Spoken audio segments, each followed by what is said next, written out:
चिंतामणी देव म्हणले तुकोबराया कधी आले? त्यावेळेस तुकोबरायाच्या तोंडातला शब्द आहे, ऐका, ज्या वेळेस तुम्ही गणपतीच्या कपाळाला गंध लावत होता आणि गंध लावता लावता तुमच्या मनानं तुमची साथ सोडली आणि तुमच्या मनात आलं वांगीच्या शेताला पाणी सोडलंय का नाही. ज्या वेळेस तुमच्या मनात हा विचार चालू होता त्या टायमाला तुमच्या दारात हा तुका आला होता. न सांगता तुम्हा कळो येते अंतर विश्वे विश्वंभर परिहाराची लगे.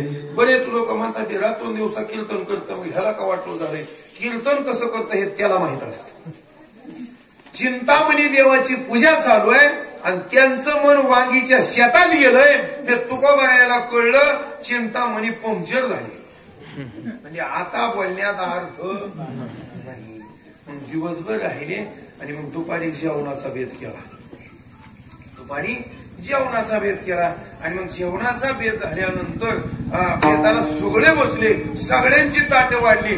तुकोबराया म्हणले चिंतामणी देवा अजून एक ताट वाढा आणि माझ्या शेजारी ठेवा. चिंतामणी देव म्हणले कशाला? लय झालं तर घास काढून ठेवा. नाही म्हणले आम्हाला घास काढून द्या पण देवाला ताट वाढा. आमचं तसंच असतं, 50 किलोचा भरडा लोकाला असतो पण चिमटभर लापशी गणपतीला असतो. कोणाचंही तसंच आहे, ऐका. ते सगळं तिथं ठेवलं तर पुन्हा उचलून खावंच लागतंय. त्याच्यापेक्षा पातिलेलाच पाणी फिरवावं, ऐका.